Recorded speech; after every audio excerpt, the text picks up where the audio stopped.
This week on the ThriveMore podcast, I had the pleasure of interviewing Rand Stagen. Rand is the founder and CEO of the Stagen Leadership Academy, and also a co-founder and previous chair of Conscious Capitalism. He drops knowledge bombs throughout the hour interview, on the minute, every minute. This is one you're probably going to want to listen to twice because he brings so much value. I just found myself captivated as he spoke about the long game and playing infinite games versus finite games in business and in life. This one is special. Enjoy. I am really excited because I have the pleasure of speaking with Rand Stagen. Rand is the founder and CEO of Stagen Leadership Academy and a founding member and former chairman of Conscious Capitalism. He's a sought-out speaker, and Fortune 100 companies seek out his firm to level up their leadership skills. I'm really looking forward to this because Rand's going to talk about the long game, which I think we can all learn from. Rand, welcome to the ThriveMore Show. All right, Roger. Great to be here, and good morning. Yeah. So, doing research on you and the Stagen Leadership Academy, it became very clear that you talk about this long game, and you talk about thinking in decades. And then I want to go back. So I'll just, give the punchline. I want to go back and learn how this all came to be. But let's give the listeners a great business lesson right up front. Can you talk about the long game and the way that that's incorporated into how you develop leaders in the academy? Sure. Yeah, so we are a Dallas, Texas-based leadership academy, a physical brick and mortar. We can think of it as a school for leaders, and many of our clients are entrepreneurs, CEOs. And when we work with them, we typically find ourselves attracting a very unique mindset of entrepreneur, of leader, who is thinking about success and thriving, but thinking about that not just in this quarter or this year, but through time. And so the idea that we came up with several years ago was, how can we really differentiate time horizon? And we call it the short-termer mindset versus the decader mindset. And obviously, it's pretty straightforward. The short-termer thinks about success and performance in quarters and years, and the decader thinks about success and performance in decades or lifetimes. And so as we get into the conversation, I hope to reveal some of the learning we've had and why this has been, for us at least, such a important distinction for differentiation in the marketplace. Yeah. Well, let's do that. Then let's go back, and obviously you founded Stagen, I believe, in 1999, if my timeline's correct. That's correct. Yeah. What was happening? What were you doing before that? And what was the impetus to, I'm going to start a leadership company? Like, how did you get there? Yeah, well, that's a strange story, and it's a little even looking back on it, it seems almost unimaginable. I was graduating in the early '90s from Southern Methodist University in Dallas. I grew up outside of New York, came to school in search of warm weather and pretty girls, and SMU was my number one choice. And I was very fortunate to get to go to school in Dallas, which is a very entrepreneurial city. When I was in college, I was very entrepreneurial. A fraternity brother of mine had a phone directory for fraternities and sororities where he sold ads in the summer and then published this was pre-Facebook, obviously, published the phone numbers of the fraternity members and sorority members. And I bought that publishing business from him after he graduated in my sophomore year. And so sophomore year, through senior year, I published this phone directory, and then senior year, I started a magazine for the university called The Student Voice, and graduated from school and did that at another university in the region. And then when I was 21, I raised, and this is hopefully relevant for some of those who are going to be listening, who are thinking right now about what's it going to take to start their first business at a level beyond, maybe doing something outside of their full-time job. Sure. And so I went all in and did a private placement when I was literally 21 years old. I had no idea what I was doing, and got 37 investors. And we, in small amounts, we raised $250,000 and started a city newspaper in Dallas called The Met. And basically in my 20s, I was running a small publishing company with a local newspaper and a statewide glossy magazine, a fashion magazine, and doing a lot of events and cross promotions, and just learned a lot about being a promoter. What is it like to promote content, to promote ideas, to promote those talented writers and graphic designers that were in the newspapers and magazines, and building a brand. And so lots of experience, lots of failures, Sure. and lots of successes, and most importantly, in my decade of my 20s, a lot of learning. And then to finish out the story, when I was 23, because I didn't know what I was doing, and I had about probably a couple of dozen full-time employees, we were officing on top of a bar called the Green Elephant, and we were filled with passion and excitement and out to change the world through the newspaper that we were building. And I realized, I think many of the listeners will also be able to relate with this, that I needed some outside perspective and some outside help. And back in the 1990s, executive coaching was really new. It was not something that was widely understood, or definitely even most people weren't aware of it. I stumbled upon a individual named Brett Thomas, who became my executive coach, and he coached me for 8 years, every other week, playing the long game in the coaching, helping me become a more effective leader.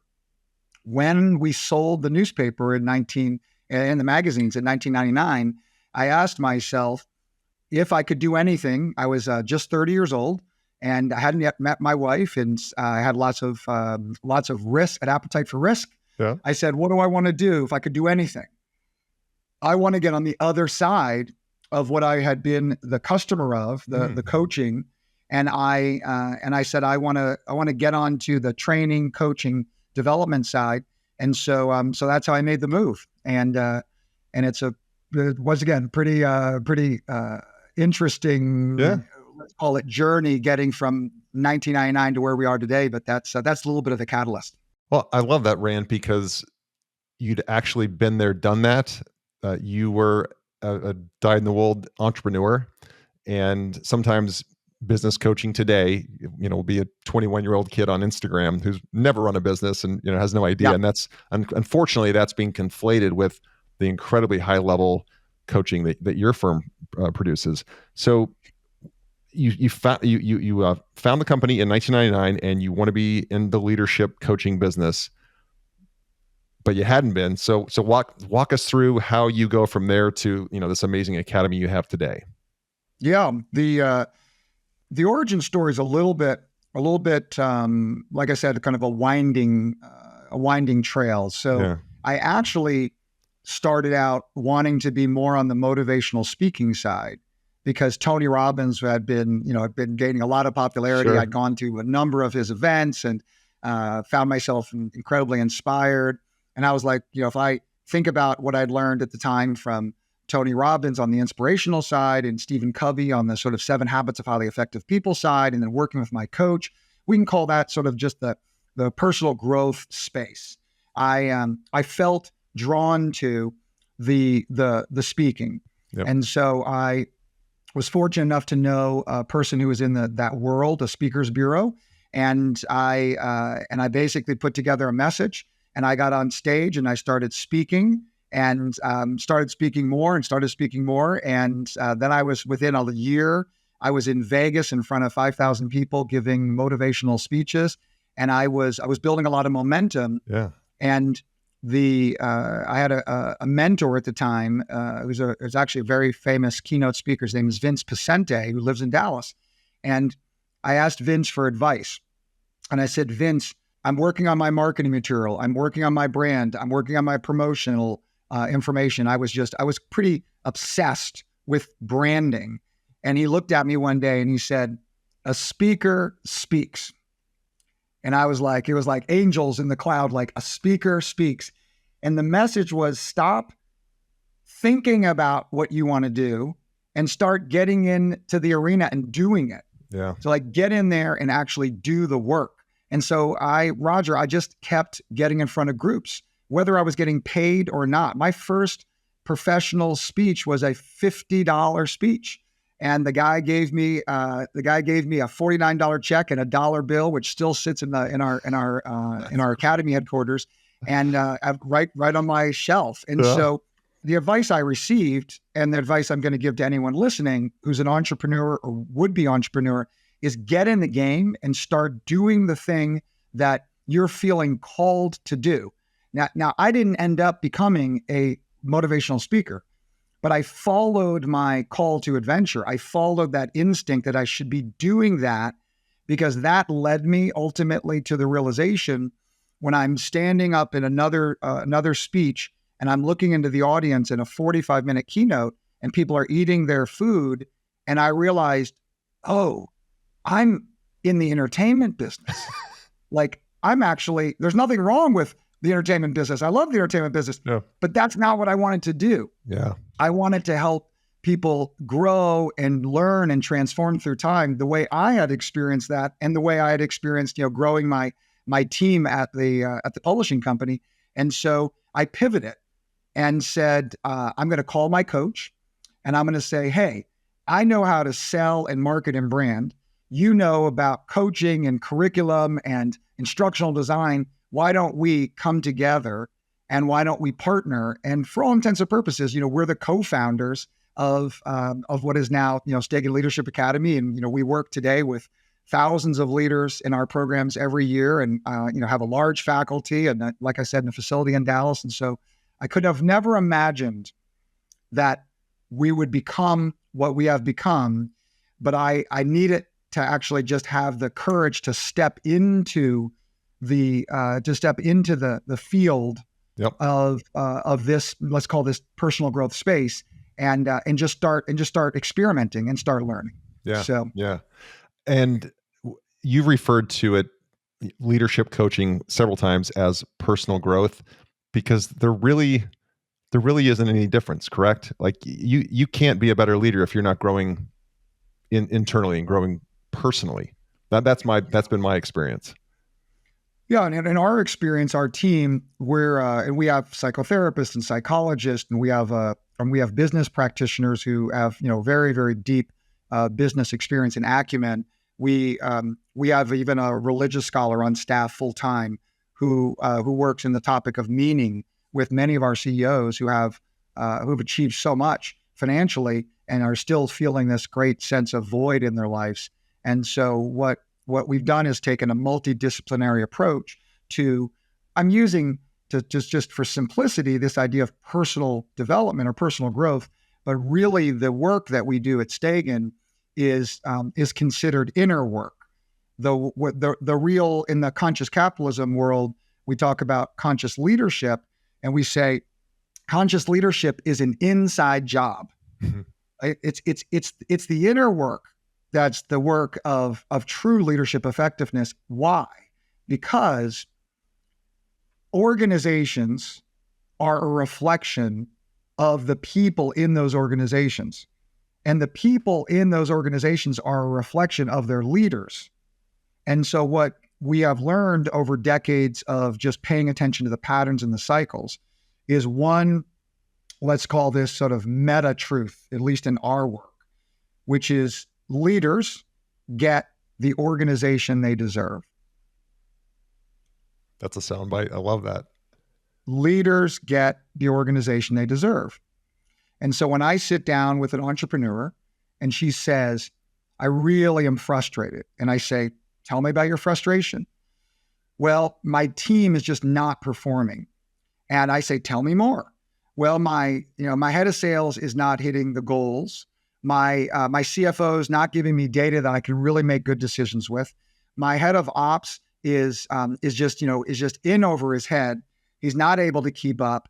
And I just hear this bitching and moaning and whining, pointing fingers at all of the complaints of her team or his team. It's the same conversation every time. Yeah. And I say, okay. And then I'll pause. So who hired those people? And then silence. Long silence, yeah. And then I say, who's responsible for creating the conditions for those leaders to be set up for success so they can win in their role? Who's supposed to be giving them the coaching, the mentoring, the guidance, the challenging, the tools? Long silence. And then it moves, it shifts. If the human being is open in that moment, which isn't always the case, they're often armored up, protective, ego comes on. But if they're really willing to actually engage this as an opportunity to be a little bit reflective, then they start to say, well, wait a second, maybe I'm actually the one who I'm frustrated with. Maybe I don't need a new CFO or president or head of ops. Maybe what I really need is a new CEO, as they point to themselves. Yeah. That's a very confronting, powerful experience, because that opens the door into unconditional responsibility. Because organizations don't change. People change. Yeah. People are like, oh, I want to transform our organization. Well, you can't transform an organization. You can transform the human beings inside of an organization through leadership. This is the sobering part of what we do. And one of the reasons that we tend to work in this long-term horizon is that you would say, well, Rand, if there's someone who you work with who's an entrepreneur and they want to work with the Stagen Leadership Academy, what's their kind of, what's a way that they could start to get into relationship with your organization? Do you guys have a 1-day program or maybe a 2-day program or a 5-day program, which is pretty much how leadership development and training is delivered as events? As events, exactly. Yeah. What we learned is that we didn't want to participate in the charade, which is the industry that we're a part of. And it's a big, massive charade of, we're going to help you become a more effective leader because you're going to work with us for a day or two. Even if we're a university, we've got, very competent professors or lecturers or even, business people who are part of the adjunct faculty. And it's a lie, Roger. Yeah. Okay. If we were to say, because a lot of the listeners are wanting to not just thrive in their businesses, but also in their bodies. And there's this podcast, which I love, is really about, the different dimensions of winning and driving success. And so if we were to say, come to our health camp and you've got to lose 30 pounds and we're going to do it in 1 day, 2 day, or 5 days, it'd be a little silly, right? Yep. People will be like, well, that doesn't make any sense because that's not how it works. Well, why do we assume that you can become a better leader in an event? You can't. Yep. You can get exposed to ideas. You can get inspired. You can meet wonderful people who might be in your cohort of whatever program you're in, and those things are good, and they actually can be great. However, you're not going to become a better leader because of that. You will become a better leader because you practice your own development the way you would practice in the gym. And so our shortest program for a new client is a 52-week intensive program called the Integral Leadership Program, where we take a group of 20 leaders and from all over the United States, we put them in a cohort together and they come to our facility for 1 day per quarter, very manageable. Mm-hmm. And then in between those 1 day workshops each quarter, we have a methodology to drive transformation that was inspired by, in 1999, the book Body for Life by Bill Phillips. And we were like, if we could take the Body for Life 12-week transformational approach about practices and accountability and rigor, and we could stack 4 of those quarterly cycles, each kicking off with a workshop, could we create a system? We wondered to ourselves, that was a self-actualization system that would transform the human being from the inside out. And that was our original thesis. And we've been testing the thesis for 24 years. And I would say that we can conclude that our system works, just like you can conclude that your fitness systems in the gyms that you guys have works. I thrive. And so it's we are very unpopular with the marketplace. Well, what I would imagine too, though, is you're having candidates self-select out. Those candidates that want a 2-day fix and believe that's what they need when they really need 52 weeks of intensive help and training, they self-select out. So you're probably left with the people that are serious, dead serious about improving their leadership skills. Yeah, and I really appreciate the move you just made, because there's a difference between being sincere and being serious. Yeah. I meet people regularly who are leaders who sincerely want to change, to grow, to get better. And when we're having dinner, they're sincere, but they're not serious. Yep. You can be sincere about wanting to lose weight and get in shape, and it be genuine in the moment, but not serious about going to the gym and hitting it hard consistently for 6 months. And so that we don't have a billboard, but there's a joke someone said years ago that if Stagen had a billboard, it would say, want to become a better leader? We can help. It'll be really hard and it'll take a really long time. Love it. It'll be really hard. Yeah. And it'll take a really long time. Come join us. And so the way that we have attracted our clients, our customers, is through a community of existing clients and customers that we call members of our Leadership Academy. And so for all intensive purposes, we are not really targeting the public.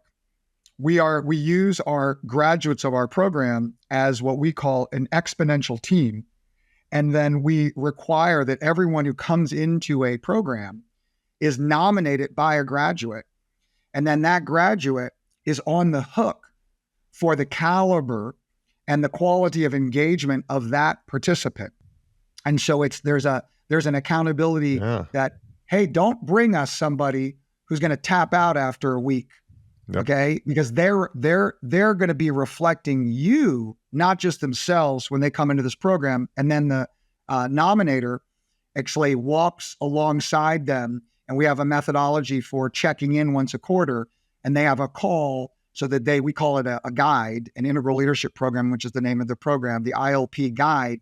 And then that guide is actually there in the journey of transformation with the nominee that they've brought to us. And then the guide gets to go back into his or her muscle memory to say, oh, I remember the third quarter content. I remember the fourth quarter content. And so it becomes a win-win-win with a flywheel actually behind it. Because people are like, how could you guys possibly grow your business with that message of how hard it is? And because we are not having to go out and cold call. The people who are coming to us are not even we don't have a sales team.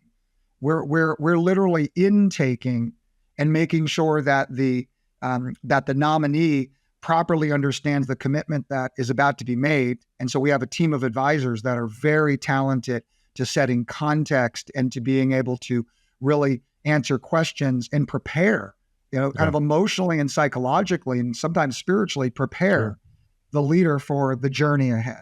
Yeah. So, there's in marketing, there's a principle known as the damning admission, because in life we usually say, hey, this is great. You're going to learn a lot, but, and then people are just waiting for, whatever the but, it's going to take a long time and it's going to be really, really hard. If you just switch it and say, it's going to be really, really hard and it's going to take a long time, but you're going to grow at an exponential rate. You're going to change your life forever. You're going to change those who work for, I almost see that as the Stagen mantra. It's the damning admission of, it's going to be hard and it's going to take a long time. But if you hang in there, here's what you get, which is a much longer list. Yeah. We have, you're reminding me of a conversation I had at the Conscious Capitalism. And you said at the start that I had been involved, and I'm still involved in the Conscious Capitalism movement globally. And we had a CEO summit about 10 years ago in Austin. And there was a client of ours who had been in our system up to that point for 9 years. He had gone through our integral leadership program.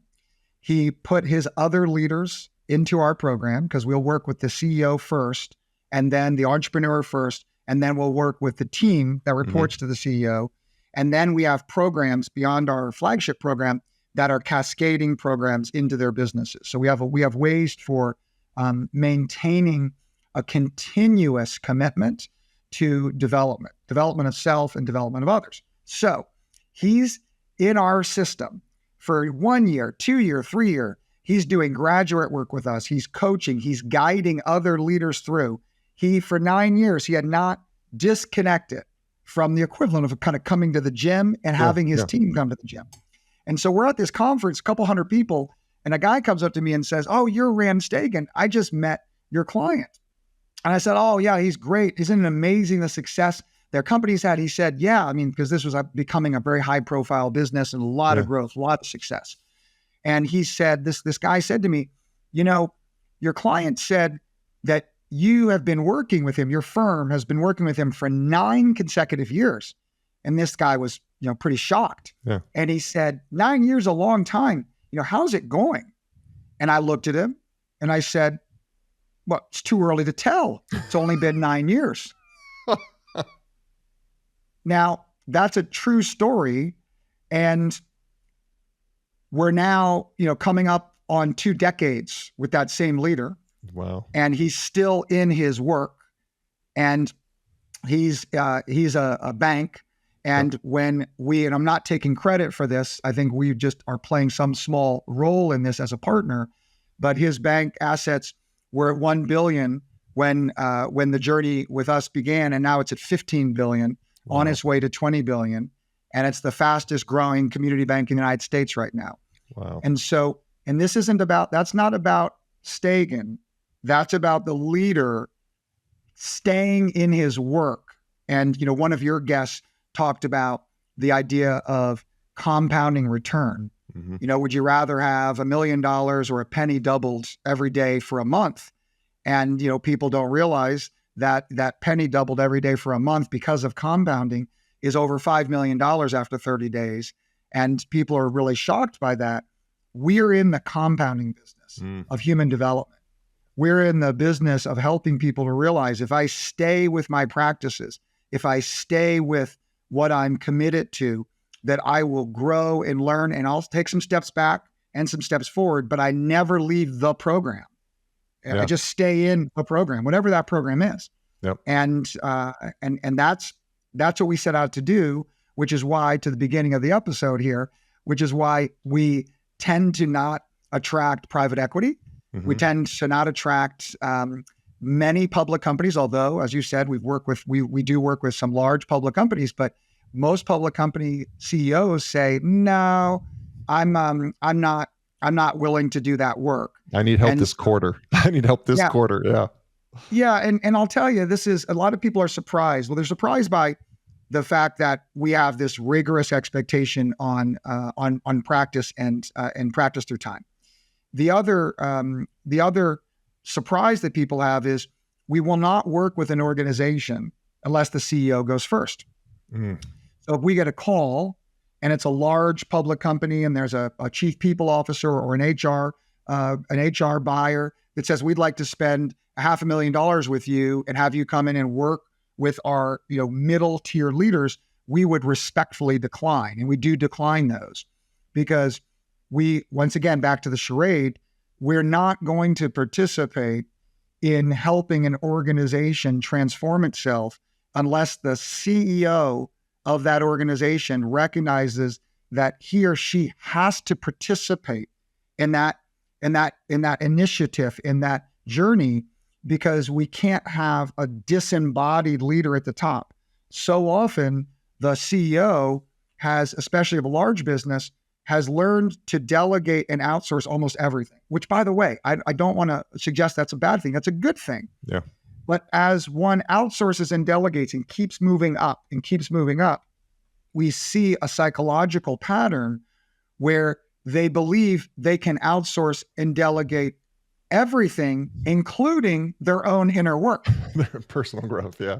Their personal growth. And so I'll meet a CEO And I'll say of a larger company, and I'll say, what would you like from my organization? Well, Rand, your organization has a great reputation. We have mutual friends. I want you to send your team in and go transform my business. Well, tell me about, remember, Roger, the experience before? Tell me about what's wrong. Well, we have silos, and you want us to go in and break down the silos. Yes. Well, let's do a root cause analysis. Let's kind of go upstream. So like, you have silos and you want us to work with the supervisors to help them be more collaborative. Yes. Who do the supervisors report to? Well, they report to the managers. Who do they report to? They report to the directors, and they report to the VPs, and they report to the SVPs. And then we go right to the executive team. And then I'll say, so do you think that maybe the reason that there's silos in the organization is because you have silos on your own executive team? And that's not a very fun conversation, Sure. especially for someone who is very accustomed to being told what they want to be told, because they are often spending a lot of money, and they are told what makes them feel good. Yeah. And I am a truth teller. Yep. And Oscar Wilde has a quote that I love in this context. It says, true friends stab you in the front. And I am all about, when I get with someone, whether they're an entrepreneur with 5 employees or a CEO of a business with 25,000 employees, I do my best to be a truth teller, even if I'm unpopular. And I was with a Fortune 500 CEO once with this kind of truth telling, and I thought he was going to actually come over the table and actually physically punch me in the face. Wow. And he was much bigger, much stronger than me, and he would have. Let's just say this: he would win. Yeah. Okay. Yeah. If it got to that, and it's like, hey, I'm not going to play. Yeah. You're either going to recognize that and I'm speaking to every entrepreneur out there right now, and I don't want to make this about the big companies. Yep. Your organization is a reflection of you. Roger, you and I are entrepreneurs. Our organizations is a reflection of us.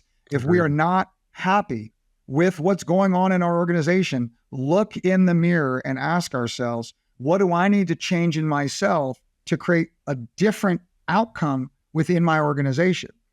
This is just the dance, okay? Yeah. This is just the dance of shaping and being shaped by our system. What a gift to have the opportunity to be able to be a leader, small or large organization, because the organization is a giant mirror reflecting back to us. If we're having the willingness to accept that feedback, which most people are not willing to do. They want to project, and they want to make it about the outside world, and they want to blame others. But this is this we're getting at kind of the essence of our ideology. Yeah. Yeah. It's no room for the victim mentality. No room. Exactly. Yep. I don't want to beat a dead horse here, but I'm so fascinated by the open commitment to measuring in decades. It's kind of how we started out the podcast, and probably I did because I'm fascinated by it because of the attention economy and the 5-second blurbs and swiping. So you and I are, I think, very similar in close in age, and I know every generation feels that the younger generations, they don't have the hustle and the respect and all that. And this younger generation certainly shows they have the hustle, but it's in search of a very, very quick payoff.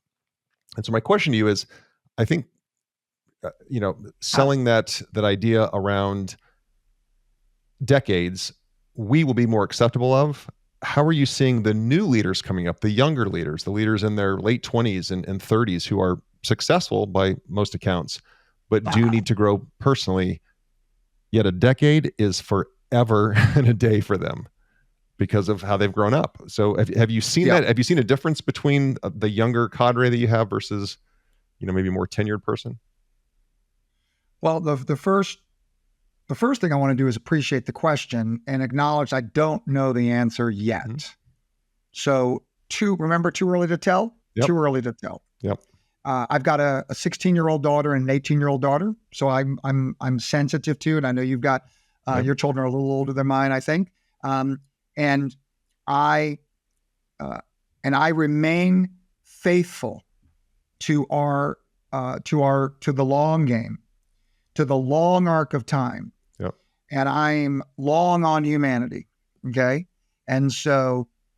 I know I'm cheating a little bit for your listeners because sometimes you ask your guests their favorite book, but I'm going to bring my favorite book in now to answer your question. Yep.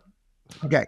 So there's a very small book that is, for me at least, was so dense that I had to read 1 to 2 pages at a time, and I had to put it down because I wasn't able to absorb more than just a couple pages. And the author is James Carse, and it's called Finite and Infinite Games.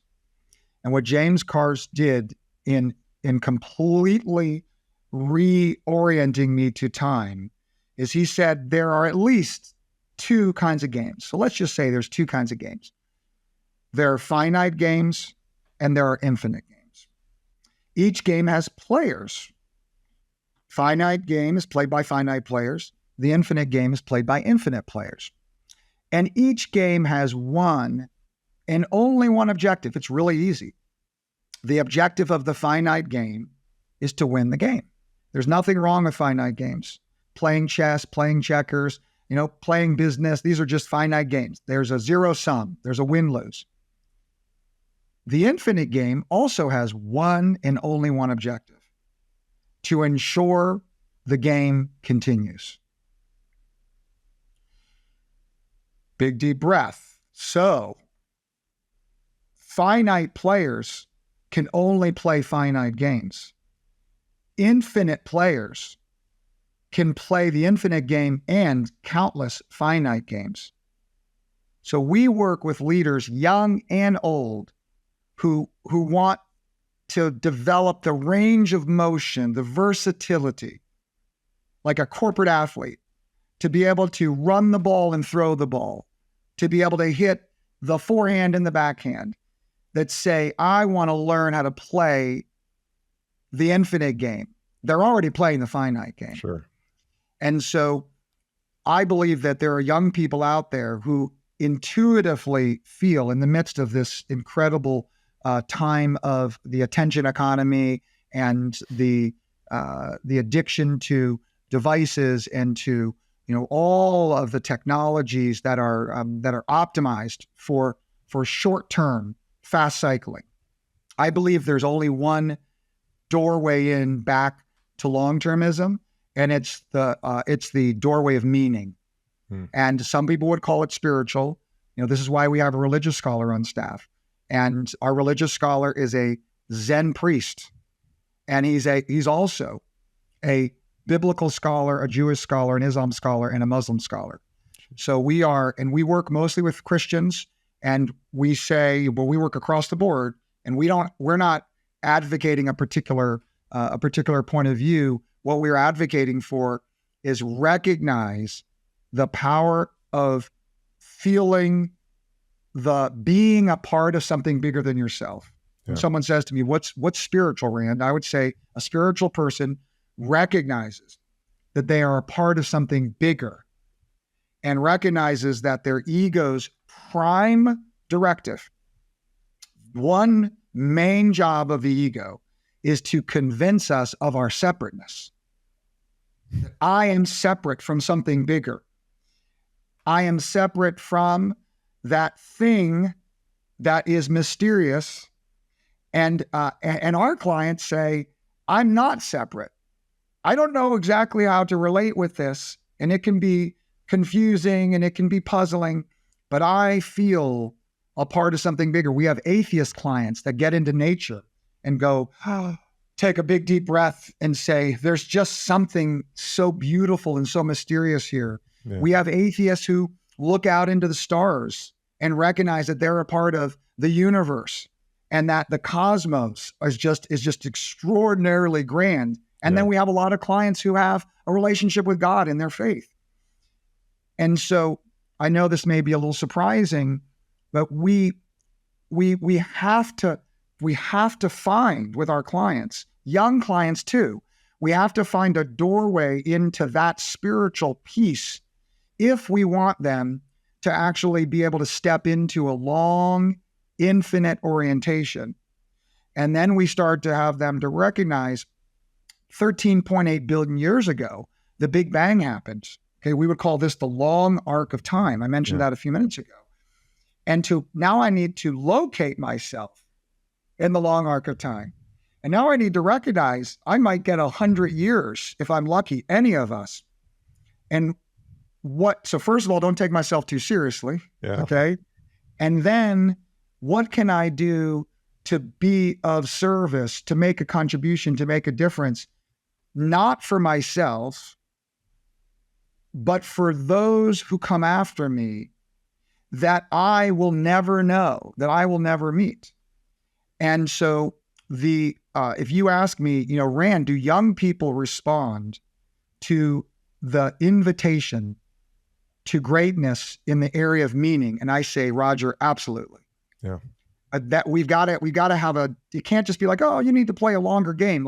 Sure. Why? This is the question, why? And the young generation is very driven by meaning. Yep. They're very driven by a sensitivity to the sustainability of the environment. So the short answer is we don't have the cycles to be able to give you any conclusion yet. Yep. Give me another 10 or 20 years, which in my world, by the way, is short term. Like the next 10 or 20 years, that's like, my business is almost 25 years old, and I am a startup.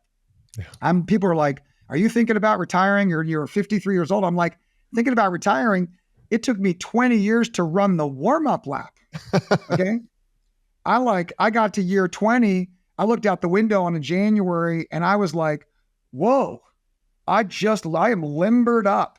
Like I had this visualization of a headband and wristbands from like the 70s. And I'm like, I'm warm, I'm ready to go, because we are pioneering a very new territory in the leadership development space, because we are approaching it fully and holistically and not just intellectually. Yep. And I don't want anyone to think for a second that you're listening to some tree hugging, idealistic woo-woo guy, because I am a card carrying, proud capitalist. Yeah. I am just a conscious capitalist.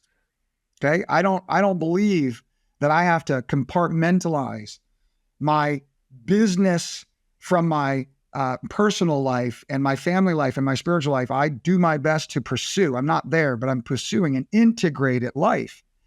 And this means that this is just so fascinating.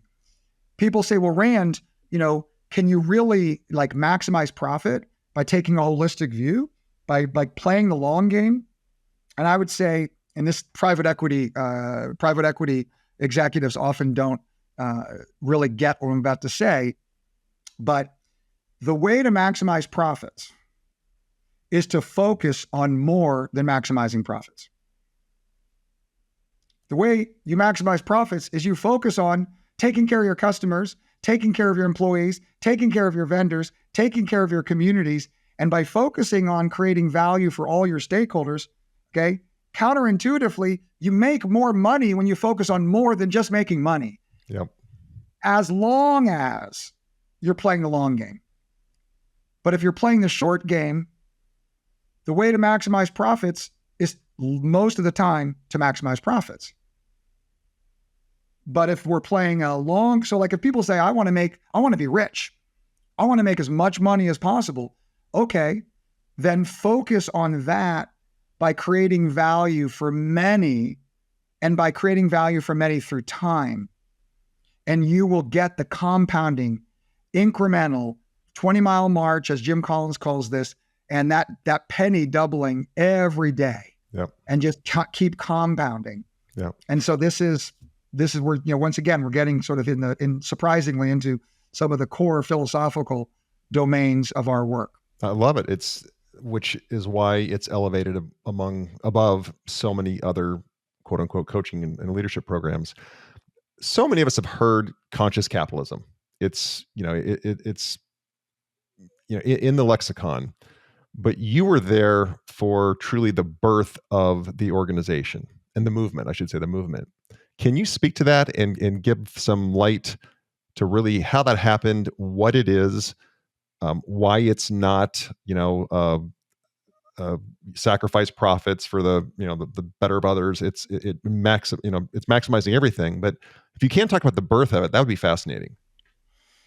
Yeah, so John Mackey, the founder and former CEO, he just retired last year, of Whole Foods, who went to school at University of Texas in Austin, was housemates in college with Kip Tyndall, who was the co-founder and longtime CEO of Container Store, and they were in Austin together. And Kip, after school, came to Dallas and started Container Store. John actually withdrew from school and started what would become Whole Foods, and they sort of lost touch. And then in the 2000s, they started, kind of reconnecting. And John in 2007 decided to host a gathering at his ranch outside of Austin for about 30 people to talk about the future of capitalism, and they basically talked about like why business has such a bad brand.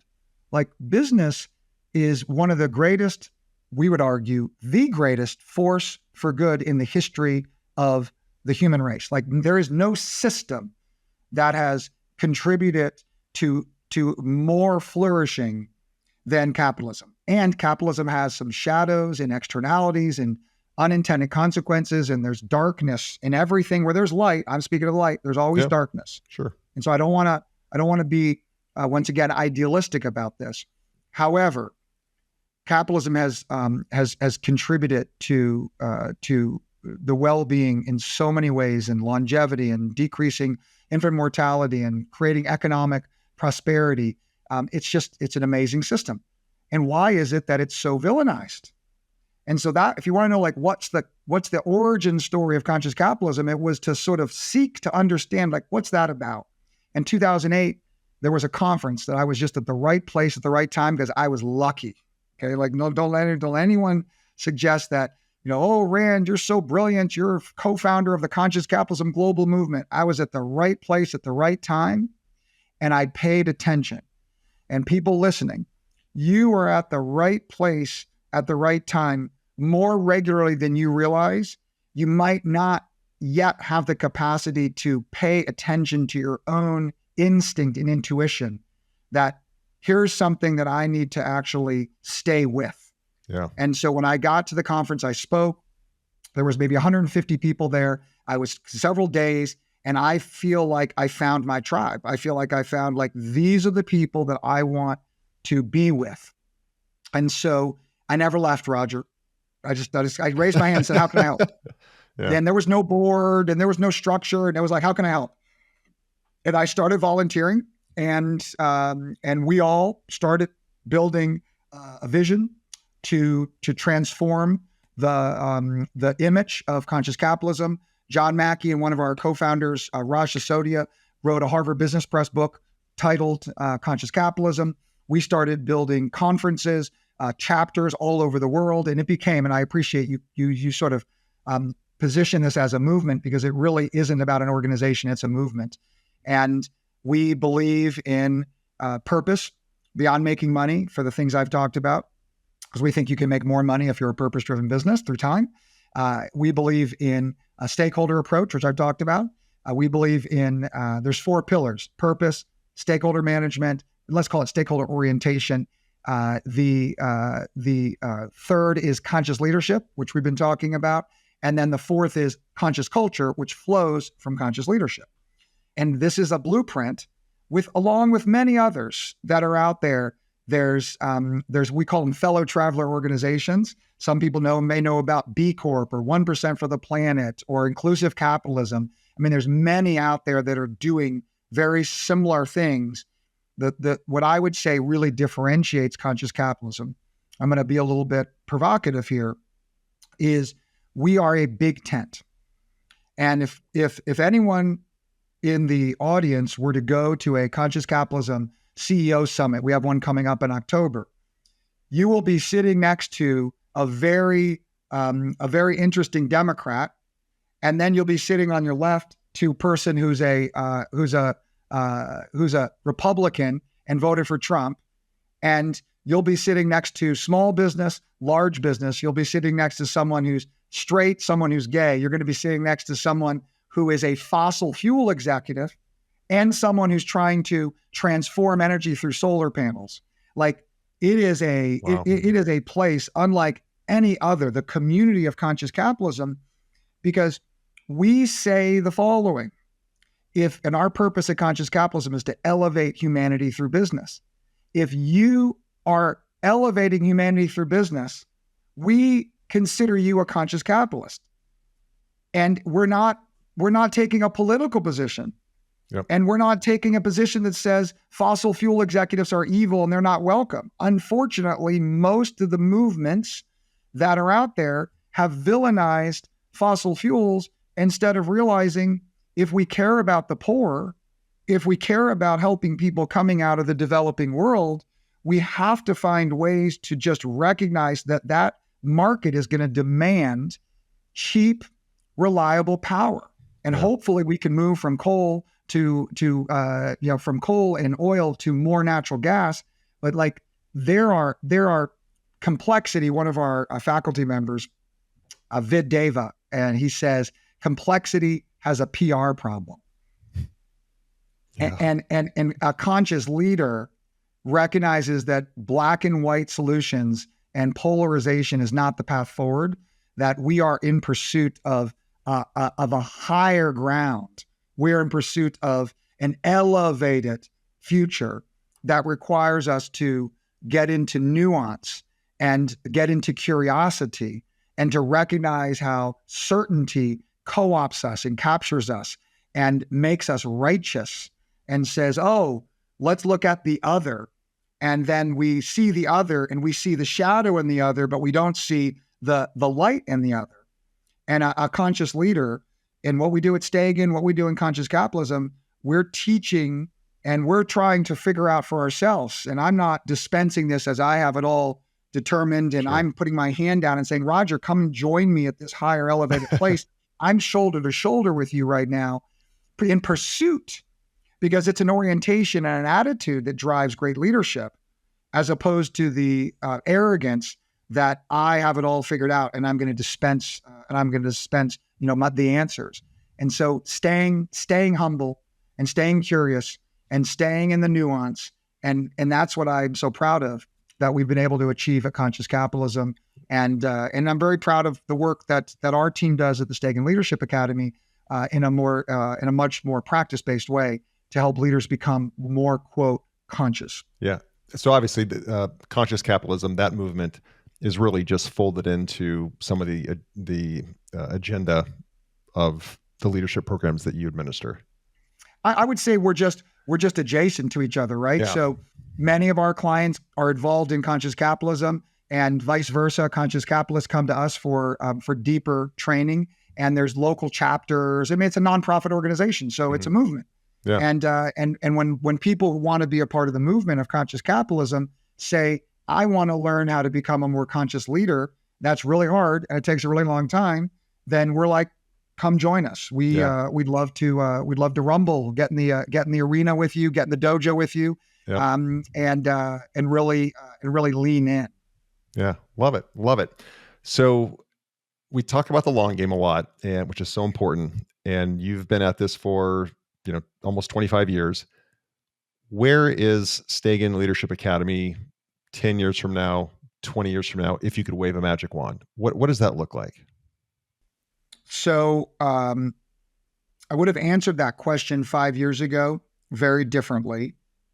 5 years ago, I had just realized that I was kind of warmed up, and I had a mentality for the first 20 years that we were going to stay a boutique, because I had a belief that if we grew beyond a relatively manageable size, that we would, that I could control, because I cared so much about every detail obsessively that I needed to make sure I was overseeing and policing everything. That's called the founder's trap, which ironically is what we teach our clients, and I was in it. Yep. And my well-intentioned, I wanted to keep the purity of our brand. And if I were a restaurant, I wanted to be one location, and I wanted to cook the food myself. I wanted to not only greet the customers, I wanted to decide who got to eat the food. Sure. And my customers would say, Rand, you need to open up 2, 3, 4, 5 locations. You need to open up a chain because like this is the best food ever. And I would laugh and I'd say, no, we're going to stay one location. Because I had felt that if we were to really scale the business, we would lose our soul. We would become one of those chains that you walk into and you're like, what is this place? It's sterile.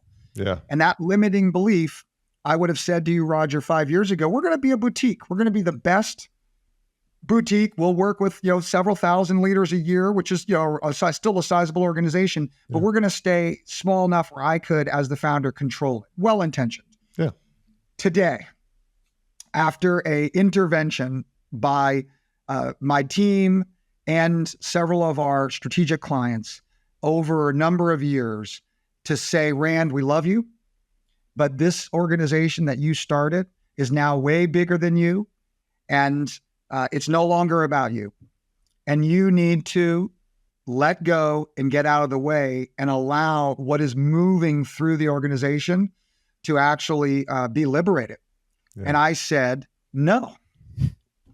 That's why I'm calling it an intervention. Yeah. I said, no, I'm not doing that. Defense mechanisms came online, emotion, crying. This was over several conversations over about probably 2 years of challenging from the outside, and really the outside of me, but my community. And I was not ready to accept the challenge. And I denied. I avoided. And then I finally accepted it. And I got over my fear, and I did the work I needed to do to recognize that we could create design principles. I learned about design thinking, and I learned about design principles. And I was like, if we could write down the boundary conditions behind our products and services, and we could teach those, then I wouldn't be afraid of us losing our soul. And so 10 years from now, we expect to be a global organization. We are going to pursue an ambitious, very ambitious growth cycle of scale. 5 years ago, let's say we began this journey of growth. We left the boutique phase 2.5 years ago. And after 20 plus years, when we took the governor off, we doubled the revenue of the business in 2.5 years. We plan on another doubling in the next 2.5 years. By 2026, it's our kind of 2025 is our kind of short-term vision. Yeah. And then we're going to earn the right is our commitment. We're going to earn the right to go from the boutique through the growth phase to get enough critical mass, if we were climbing a mountain, to have like a place to put our foot to really then pivot into a scale phase.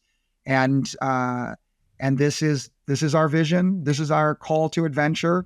It's hard to answer the question about 10 years because it's such a short-term question for me. Yeah. It's like, I mean, I don't know about 10 years, but 20, 30, 40 years, whether I'm, actively engaged or not, because I'm not building this for myself. Yep. I'm building this for a generation of clients that haven't been born yet. Mm-hmm. Like the people that our team is building for the future haven't been born yet, that will actually be our customers. That's super cool. And so I don't know. But I'm going to work diligently, and I'm going to stay in it, and we're going to do our best to grow our impact in the world, and to partner with organizations that resonate with our philosophy of the long game and purpose and making a difference and want to make a bunch of money. Yeah. At the same time. We don't believe in the trade-off at all. No. I would say that's the best answer I've ever gotten to that question. When you can say 10 years, that's just tomorrow. I love that you literally just lived your values live right here. That's fantastic. One last question. You already answered the book question. So I answered the book question. yeah. And I'm just going to just kind of throw this out there because you've given so many nuggets. This is definitely a podcast people will go back to and listen to again because it just filled with knowledge. If you were counseling, coaching a soon-to-be entrepreneur, a person that is right there at the edge, and they've done all the research, they've watched every TED talk, they've read all the business books, but there's the fear, and there's always that self-limiting belief that we all fight with, that's holding them back. What would be the one piece of advice you could share with them that would help them? Of course, everybody has to make that jump on their own, but how would you console that person? Your last guess from the movie Jerry Maguire was informed by. His name is David Meltzer. Yep. I listened to that podcast, and he said something that is basically my answer. I'm gonna thank him for this. Sure. Ask for help. Ask for help. So I've been giving advice. I was the president of Young Entrepreneurs Organization, was called YEO, and now it's called EO in Dallas 25, 30 years ago. So I have a lot of cycles as an entrepreneur, supporting entrepreneurs, being in service of entrepreneurs. And it's shocking to me, Roger. It is shocking to me how few people take the advice I'm about to give you.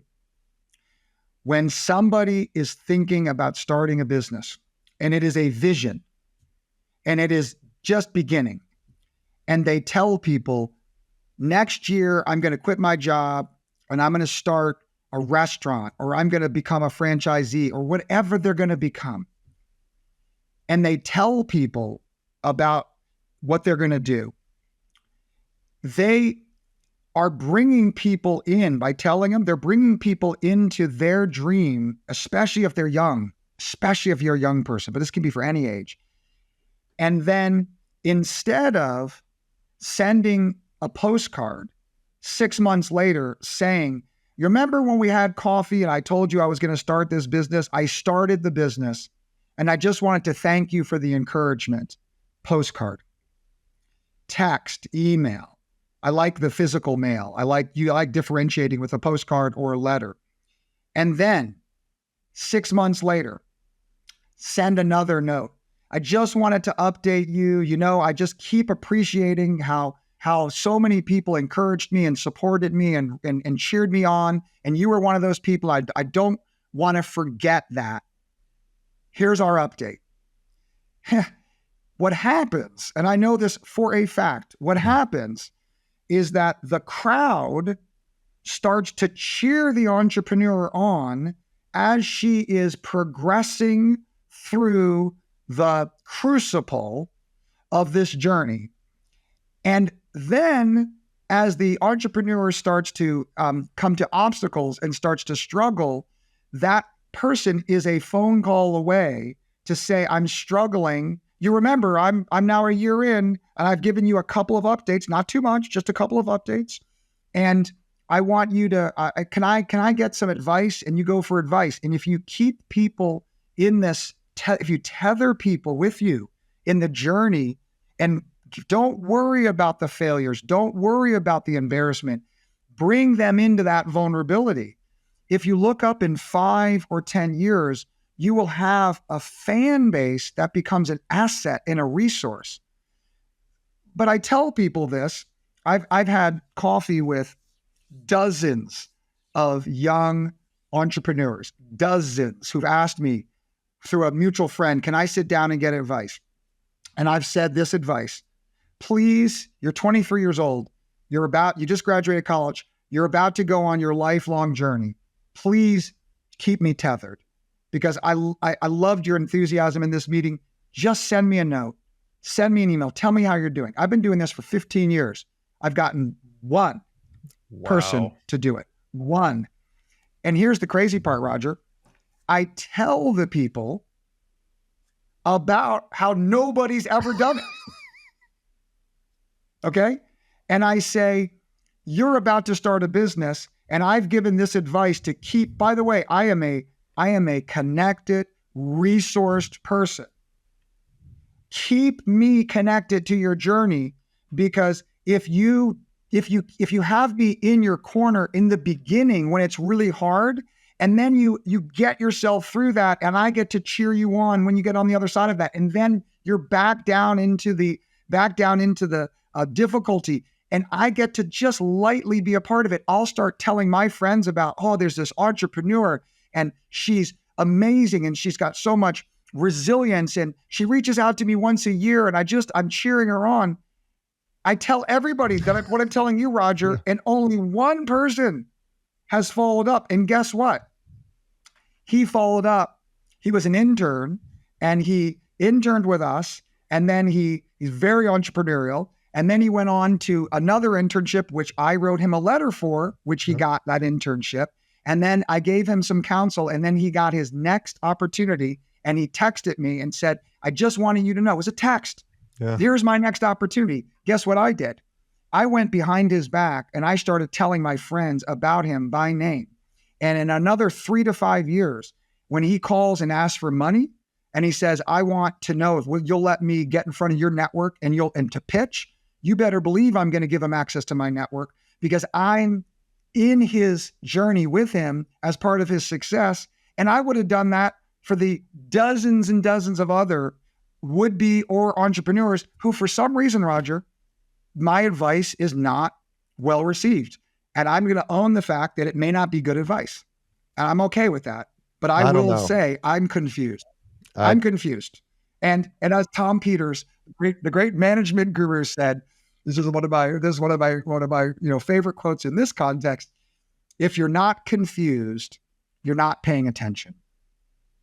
If you're not confused, you're not paying attention. So I'm pretty confused about what's going on in the world right now and the polarization I spoke about. And I'm really confused about why entrepreneurs don't take this advice to heart.